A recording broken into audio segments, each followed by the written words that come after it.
Welcome to JH. Have you heard about Vipstick Serum?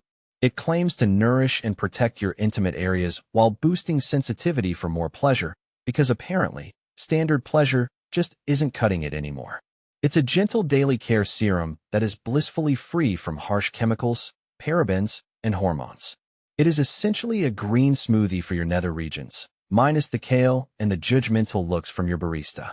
But you are probably wondering if this is actually legit or just another internet gimmick.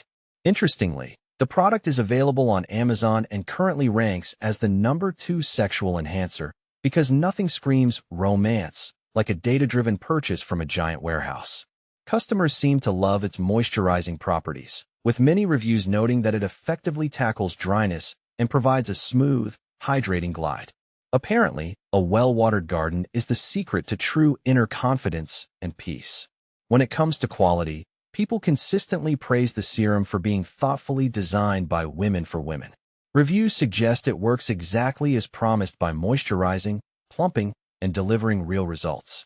Then there is the fun part, a gentle warming sensation that kicks in quickly to enhance the mood. It is like a cozy fireplace for your pants, though a few users found the heat a bit more four-alarm fire than romantic glow. Of course, not everyone has the same experience. While some rave about how it awakens sensations better than any other product, others felt it didn't do much of anything. It turns out our bodies aren't all programmed the same way. Shocking, I know. Overall, Vipstick Serum appears to be a high-quality and reliable option for daily intimate care. Just remember that everyone's results will vary. Thanks for sticking with me until the end. And if you found this helpful, don't forget to subscribe for more updates.